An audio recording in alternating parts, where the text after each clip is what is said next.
Hey, how's it going, everyone? So, Roger Snipes here. I wanted to record a video series based on cancer. And I don't know how I'm going to do this, but I want to try to structure some videos and and kind of first of all take you through my experience of finding out that I had cancer.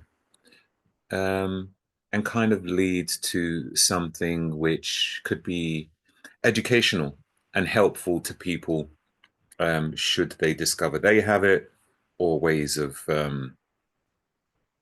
getting themselves checked out and making sure that they are mentally strong and resilient throughout the whole situation. Um, so yeah, this is like I say my story, really.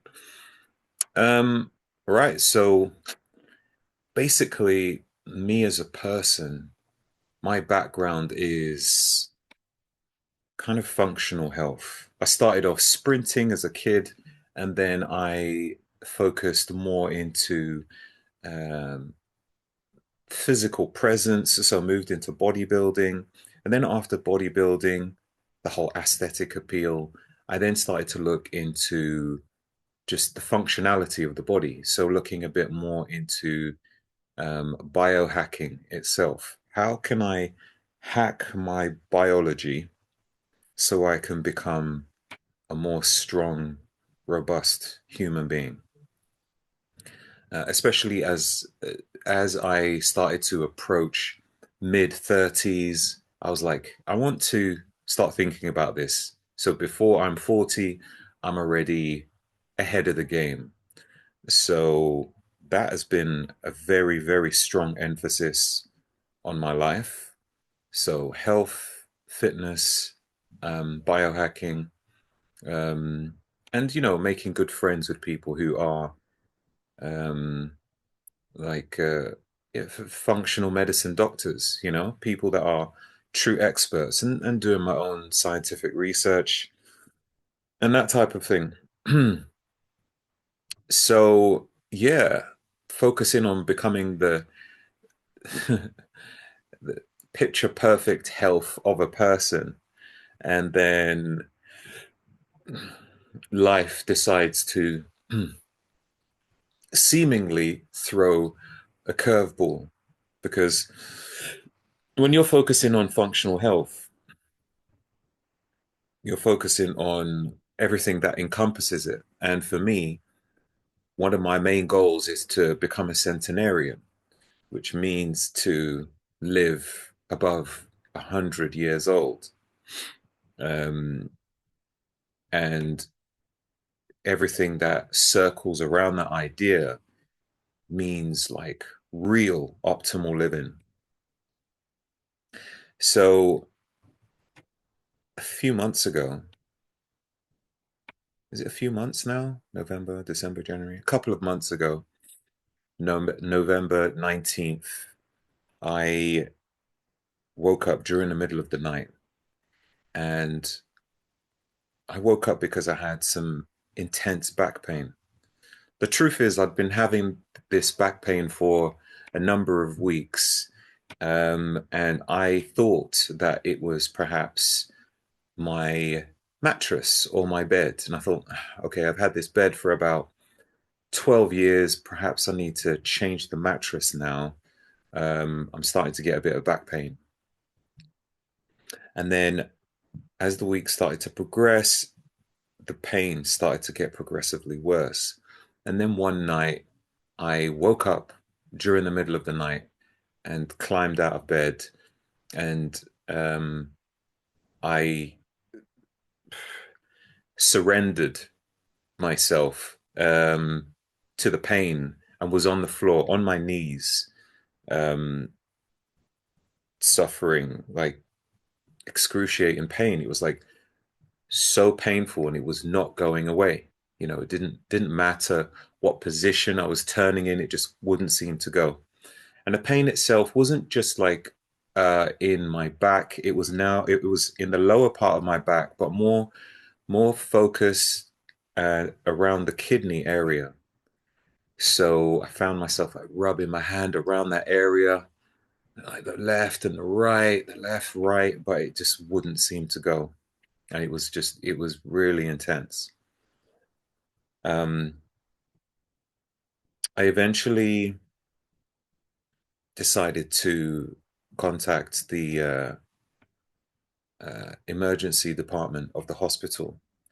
And just one thing I missed at the beginning was that I was in Slovakia. So I contacted the emergency department of the hospital, and luckily they spoke English. But most in Bratislava would. If you was to go to perhaps a village, maybe less so. But to be honest, more modern people are learning English in Slovakia. Anyway, without diverting too much.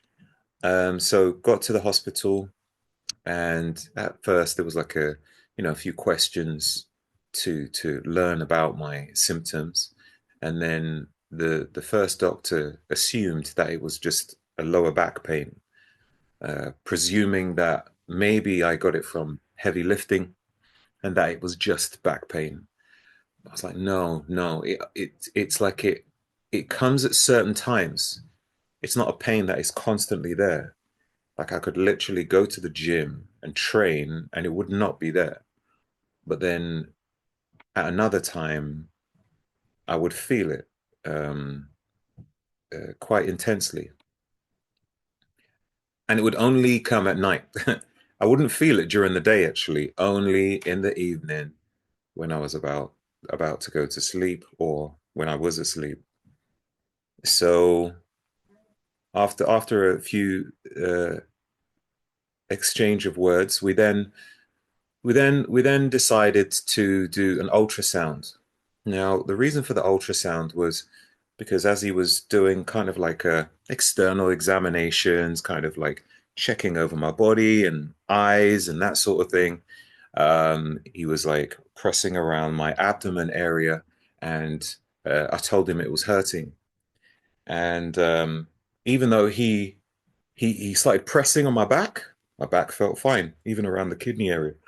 But when he pressed on my stomach, it was hurting. And he said, how long have you felt like this? And I said, I'll be honest with you. For the past few weeks, it's felt like I've had indigestion.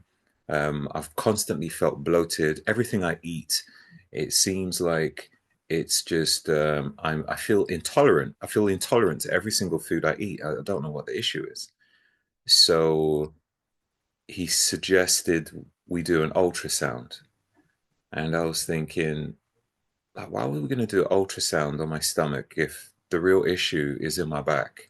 I'm like, yeah, okay, like I might have a bit of a um, gut inflammation or a bit of dysbiosis or something, but it's the back that's the problem. That's what kept me up. But I decided to go for it anyway. I went into the the, the sonogram room, I think, is that what it's called? And they had the machine all set up, rubbed gel on this thing, and started to scan around my stomach. As they started to scan, I was just waiting and waiting, looking on the screen, and I couldn't I couldn't translate what was on the screen to anything that I understood. I was like, okay, that's that's what my stomach looks like.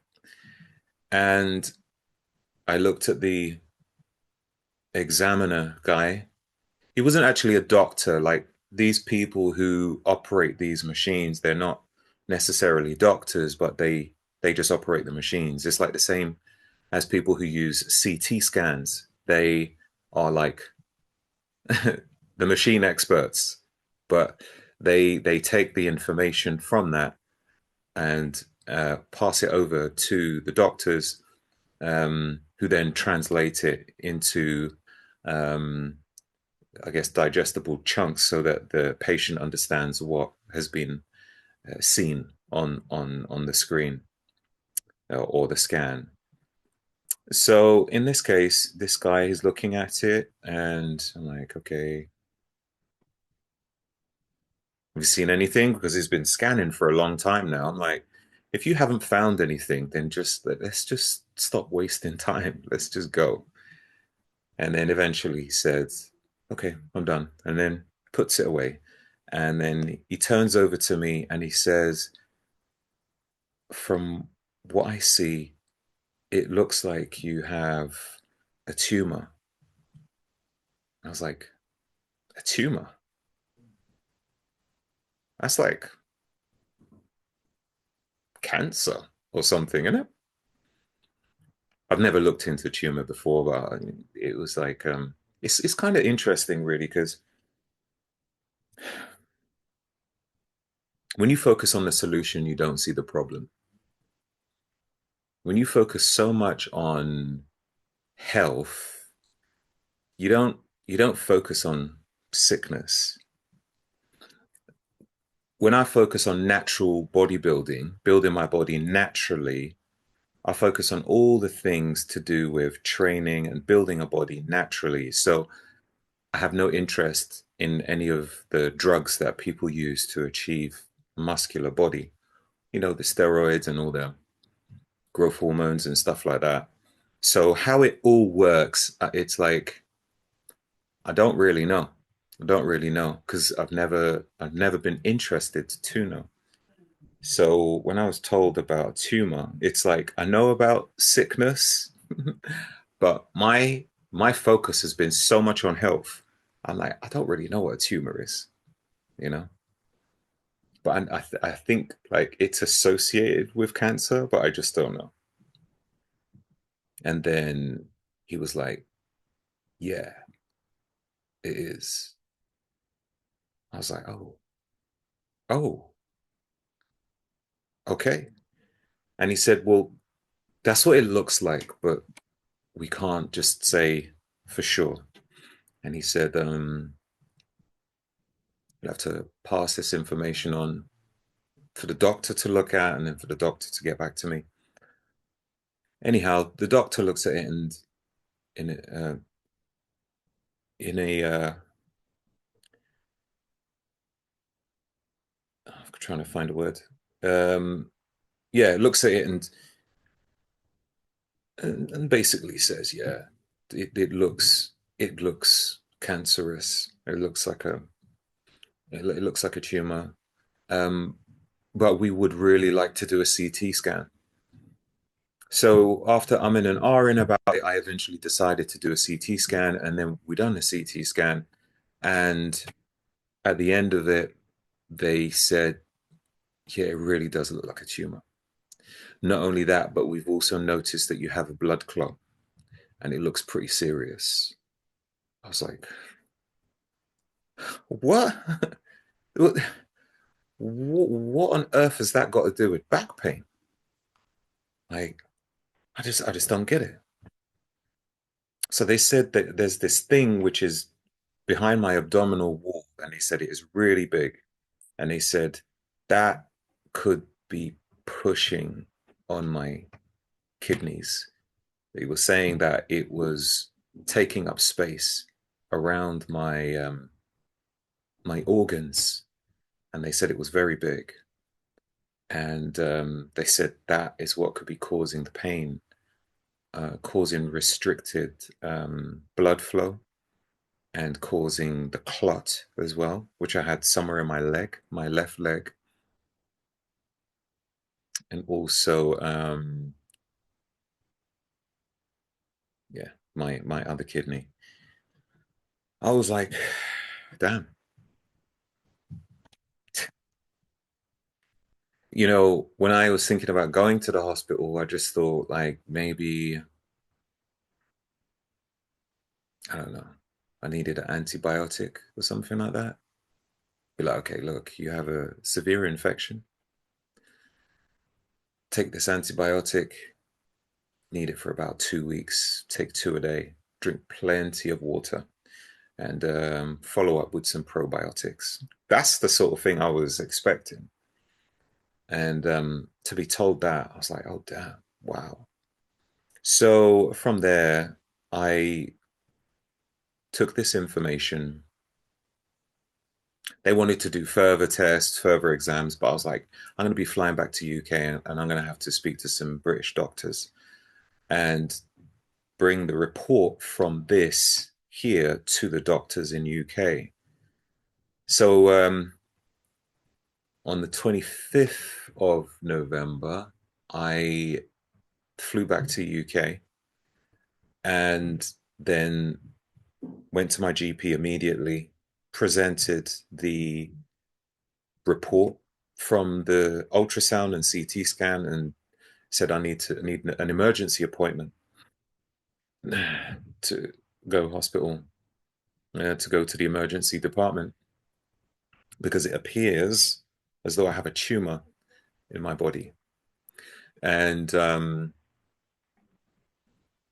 they kind of adhered to the importance and fast track a appointment for me to get a CT scan in UK.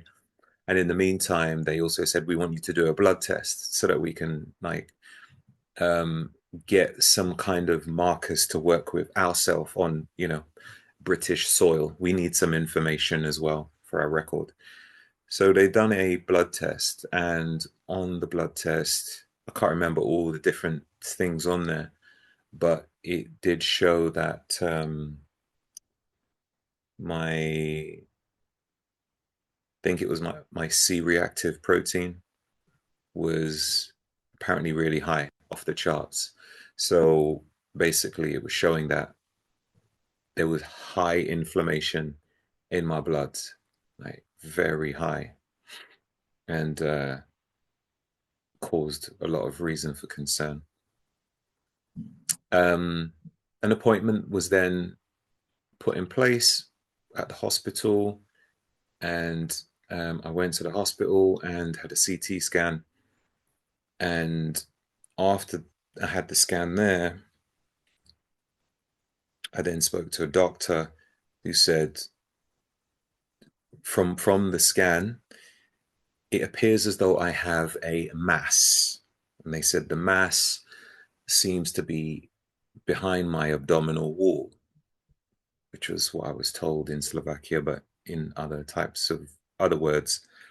And they said it's it's very big and it's measuring about 13 by 10 centimeters. 13 by 10 centimeters. That's wild. Um, and I think they were explaining that it's got lots of blood around it and stuff. And they said it was, they believed it was a swelling of the lymph, and they believed I had lymphoma. And they so that was the initial diagnosis. They were like, yeah, we believe you have lymphoma, and we need to like do further exams and tests um, to make sure that there's no advance of this lymphoma. We don't want it to get any worse. So they gave me some steroid tablets to help to manage it or shrink it or something. So I had to take that maybe a couple times a day. And I don't know if I was taking anything else. I was taking that. And and then eventually I think I went had an appointment at the hospital where they decided they wanted me to come in to do another checkup. I'd done another CT scan, and they said, "Yeah, you've got a blood clot." I'm like, "Yeah, I know." And they yeah, it was the same sort of thing where because if it was just lymphoma, then I think it would have been like, okay, this is serious, but you can go back home. But because I had a blood clot, they showed like intense concern. And they said, look, we need you to stay in the hospital so that we can keep a close eye on you and make sure that you're safe. I was like, really? But I feel fine. And then I kind of took a step back in my head and I thought to myself, yeah, at home I do feel fine. But then I also noticed that for the past number of weeks, anytime I went to the gym to train, I was feeling um, unexplainably exhausted without even trying. So I'd be in the gym for 2 minutes, I'll do like 5 curls, and I'll feel tired. I'm like, why am I tired? I've had good sleep. Food I've been eating is good. I don't understand. I've got my red light therapy, my sauna, I'm doing all these biohacks. I'm doing good stuff. Like, why am I feeling so tired? And I thought maybe I'm just like not motivated. I was like, damn, do I need to start motivating myself now? So this was happening for weeks. I'd be going to the gym. Any exercise I decide to do, like I was just feeling just lethargic, couple of curls, and I'm like, oh my God, why am I struggling? I'm struggling. You know, when I was going for any heavy weight, it was a struggle. Lightweight, it was a struggle. And I was like, I was even dreading going to the gym. I was like, having a pre-workout, I'm like, yeah, I need to charge myself up. And then I'll get there, do a few reps, and I'm like, I want to go. And it was starting to make sense because this blood clot was making me lethargic, tired, exhausted. The blood flow wasn't as it normally is, it was restricted. And that was the reason why I felt tired every time I went to the gym. So I'm like, okay, it makes sense. Guess I got to stay in the hospital. So, without going into too much detail about my hospital experience, because that's just like another subject by itself. Um, one day when I was in the hospital, the uh, one of the doctors said, "We want to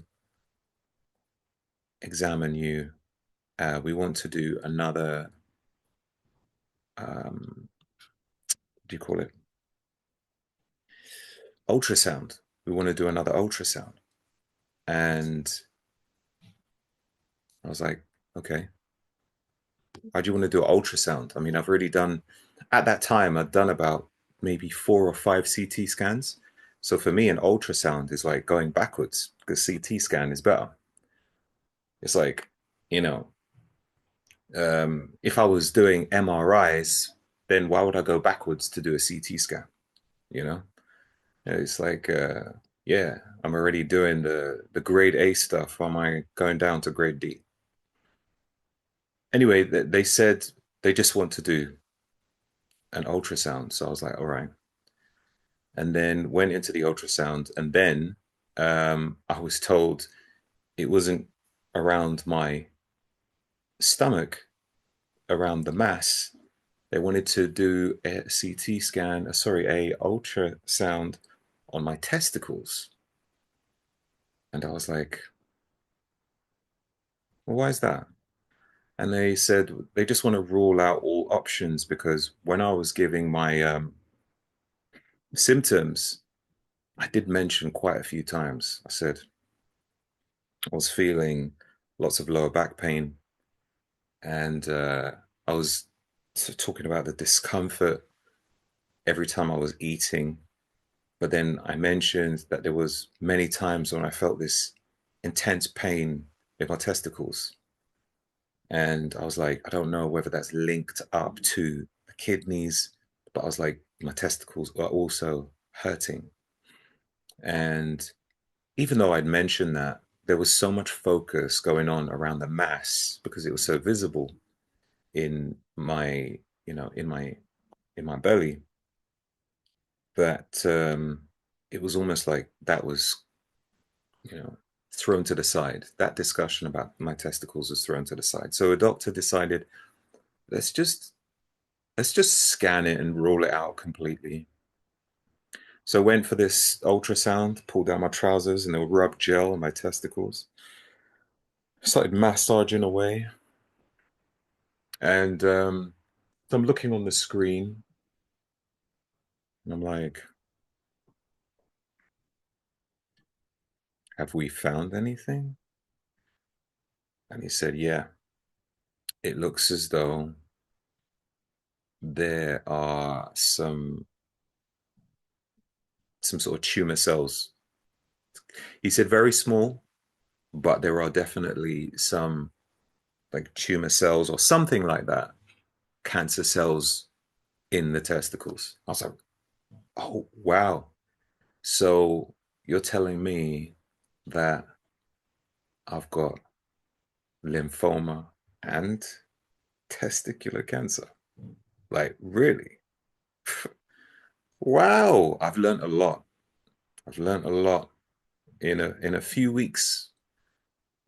Started off with just like lower back pain, and now I've got two cancers for the price of one. And then after that, that information was to get passed over to the doctor, and then the doctor would basically, let me know what's up. I think after that scan, um, I went back to my ward, sitting down, thinking, this is crazy. But it's a weird one because I never felt worried. Didn't feel worried at all. I felt throughout the whole ordeal, I'd never felt worried once. And it's a weird one, but it's simply because as far as as far as my goals are, my life plans are, um, there's no changes. You know, I'm like, okay, my plan is to be a centenarian, so I can't really live to 100 with something like this. Something needs to be done. So the doctors need to figure it out because this doesn't fit with my plan. And that's it, really. That's as far as I saw it. I was like, okay, doctors need to sort it out, and it's going to be sorted out. Um, so yeah, I slept through it, and then the following day, one of the doctors came to me and, you know, told me about the result, and so I was like, so I've got both then, and they said, okay, so it's a whole, it's a different diagnosis now. They said what we've learned that has happened and what is common is what happens is when someone has testicular cancer, it emits a germ cell which can end up causing a infection somewhere else in the body, and normally it is in the stomach area. So a germ cell was released, and it caused the mass, and the mass is a response from the germ cell that has come from the testicles. I was like, okay. So they said it's a response and it's not lymphoma. So it's a mass, um, but it's not lymphoma. You have testicular cancer, and that is it. I was like, wow, okay. So it's testicular now. Okay. So it was all a bit confusing and still to a degree kind of is still. Um, because I've been on chemo. They put me on two doses of like an emergency chemo to help start the shrinkage or killing of the mass that had grown in my behind my abdominal wall, and it definitely started to work. My experience with chemo itself, maybe I'll put that in another video. Yeah, because that's there's a lot to that. But yeah, it started to shrink, and I'm now going through some more chemotherapy um, courses. So what I want to do is, um, I hope you found that interesting. That's my current situation. I want to try to create like a video series where I kind of take you through my journey, where I sort of discover the symptoms and, you know, um, like going through it, my experience through it, and what's my plan for recovery and that sort of thing. So I want to, invite you to learn with me as I go through this experience. And if you got any questions along the way, please drop them. But I'm going to be doing some more videos to take you through it. So I hope you found that interesting. So that was like, okay, how I discovered I had testicular cancer. If you got any questions, drop it below. But if you're not subscribed to my channel, please subscribe. Um, I want to spread some awareness, you know, spread some awareness on this, especially for, I'd say, young men, but any man for that matter. I learned that most men that have testicular cancer, they are young. Like it could start from as young as 18 years old, um, to early 30s. But it's normally a kind of like a young person's disease. Somehow it happened to me. But then, yeah, I've heard of a guy who's 66 years old who got testicular cancer. But yeah, so I'm inviting you to join me on this journey. And if you could like, subscribe, share the video, and follow me on the series, that would be great. Thank you very much for your time. You take care.